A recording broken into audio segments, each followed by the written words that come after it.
An elephant herd doesn't follow its oldest female because she's the strongest. Usually she isn't. Researchers played recordings of lion roars to elephant families and found something specific. Herds led by older matriarchs could tell a real threat from a minor one, and reacted accordingly. Younger leaders couldn't. When a matriarch dies, the herd doesn't just lose a leader. It loses 4 or 5 decades of memory that nothing else in the herd has access to. So what actually is a matriarch? She's usually the oldest female in the family, and it's got nothing to do with size or aggression. Cynthia Moss has been studying elephants in Kenya's Amboseli National Park since 1972, the longest-running study of any land mammal. And what she found is that elephant society runs on female-led family units, where the matriarch holds her spot through age and accumulated experience, not physical dominance. The younger females don't defer to her because she forces it. They defer because she's reliably the one who knows what to do next. In 2001, a team led by McComb, working with Moss, published a study in Science that tested what that experience was actually worth. They played recorded lion roars to elephant families through hidden speakers. Sometimes one lion, sometimes 3 roaring together, sometimes a deeper male roar, sometimes a female's. A male lion is a much bigger threat to an elephant family than a female, and 3 lions are worse than 1. The question was simple: could the elephants tell the difference, and did that depend on who was leading them? Families led by older matriarchs could tell, reliably. They got cautious at a single roar, bunched together defensively at multiple roars, and reacted more strongly when the roar was male. Families led by younger matriarchs couldn't make that same call with anything close to the same consistency. The older matriarch wasn't just directing where the group moved.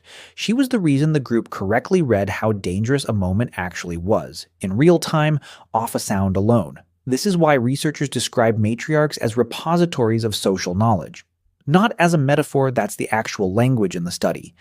Decades of encounters, threats sized up correctly, dangers survived and remembered, all stored in one animal's behavior and made available to everyone walking with her. The herd's whole risk assessment system runs through a single aging, irreplaceable processor. So what happens when that processor is gone? In October 2003, in Kenya's Samburu National Reserve, researchers were tracking a wild matriarch named Eleanor, head of a family known as the First Ladies. On the morning of October 10th, rangers found her with a swollen, injured trunk, dragging it along the ground. She stood for a while, took a few unsteady steps, and collapsed. Within 2 minutes, a matriarch from a completely different family, named Grace, arrived at a near run. Grace used her tusks to lift Eleanor back onto her feet. Eleanor stood briefly, then fell again. Grace stayed with her through the night, pushing against her body again and again trying to get her up, even after her own family had moved on without her. Eleanor died the next morning. What happened after is some of the most precisely documented elephant behavior on record. Researchers tracking the area by GPS collar logged 5 separate family groups visiting Eleanor's body over the following days. Not just her own family, but 4 others, some with little or no history of associating with her at all. They sniffed the body, touched it, hovered over it, nudged it with their tusks. One elephant rocked the body with her foot. Maya, who'd been close to Eleanor in life, came back across multiple days, once staying over an hour by herself. A full week after Eleanor died, her own family came back to the exact spot and stayed half an hour. Iain Douglas-Hamilton, who was leading the team documenting every single moment of this entire event, used just a single word to describe what he was witnessing right before his eyes. And that word was grief. What's actually measurable here is more limited than that word implies, and the researchers are careful about that. They can document proximity, duration, touch, return visits.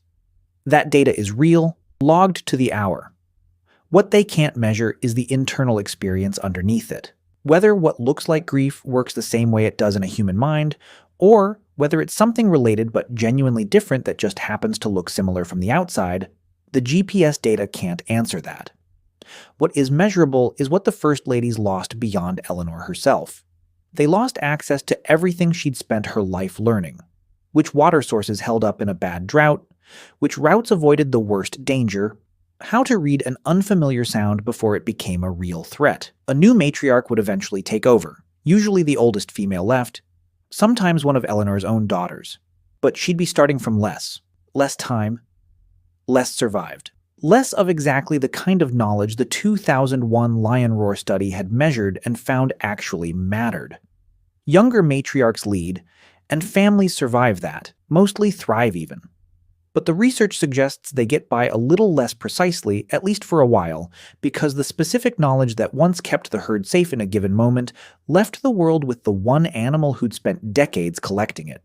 Roar by roar, drought by drought, danger by danger. Somewhere in Kenya, right now, a family that lost its matriarch is being led by someone younger who doesn't yet know everything her mother knew. She's finding out the only way she can. By living long enough, too.